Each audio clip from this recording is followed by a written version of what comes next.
Hello students, today we'll continue with our hormone classes. We're in our fourth class now, and this will be the glycoproteins. Let's get started. There are three glycoprotein structures that I'll need for you to know the basic structure of. It's going to be very basic. But before we go into these, I'd like to explain to you what a protein is versus what a glycoprotein is, and show you what our convention is going to be for illustrating these structures. Let's start with our protein. A protein is a long sequence of amino acids. So if we have something here like this, an amino acid, another amino acid, N. This would be a protein. Sometimes proteins are represented as just a long strand, but a lot of times this is just a polypeptide. The protein is actually folded. So the protein, so this is the same as this. The protein is actually folded many times. And so this would be a protein here. And so a lot of times that can be done very simply. And so there's a protein. Now a glycoprotein is still a protein, but on the protein you have lots of sugars attached. You have a carbohydrate chain. A lot of times those carbohydrates are represented as hexagons, and so you have a chain of carbohydrates.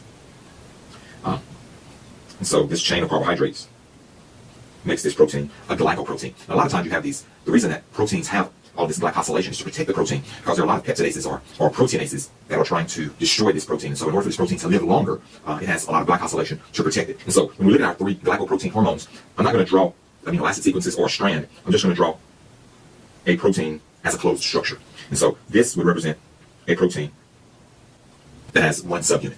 And that subunit is called the alpha unit, the alpha subunit. If a protein has two subunits that are different, the first one is called the alpha subunit, and the second one is called the beta subunit. And so this protein is a dimer because it has two subunits. And of course, if it has three, we're going to have alpha, beta, and gamma. And this is a trimer. And so you can have different levels of quaternary structure for these proteins.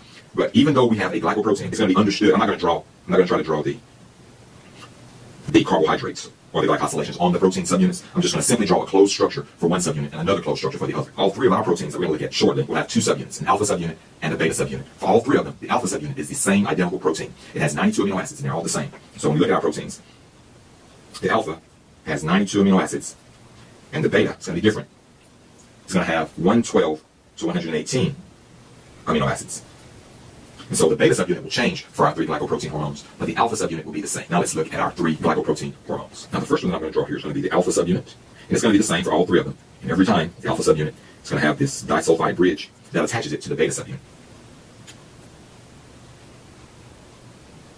So here we have our alpha subunit. Attached to the alpha subunit is going to be the beta subunit. And so this is our first beta subunit attached to our alpha subunit. This combination can represent our first glycoprotein hormone, which is follicle-stimulating hormone, FSH. Okay, let's look at our next glycoprotein hormone. Now we're going to start on our next glycoprotein hormone. And the take-home message here is the alpha subunits are always the same. So for your glycoprotein hormones, you always use the same alpha subunit. So now let's draw another beta subunit. There's our second beta subunit, and this configuration will represent our second glycoprotein hormone. And that glycoprotein hormone is luteinizing hormone, or LH. Now let's represent our final glycoprotein hormone. Again, the alpha subunits are the same. So now we're going to draw our beta subunit.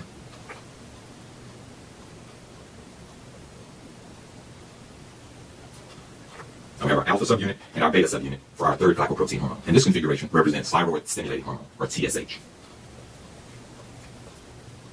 And so here we have the configuration of the three glycoprotein hormones that I would want you to know. Again, the take-home message is there are just two subunits, an alpha subunit and a beta subunit.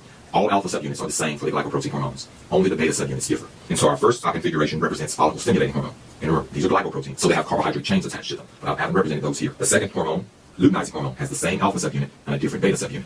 And our last one is thyroid-stimulating hormone. Again, it has the same alpha subunit, but a different beta subunit. And these are the glycoprotein hormones that I would want you to be familiar with in this class. And that concludes this brief lecture. I hope that you learned a lot.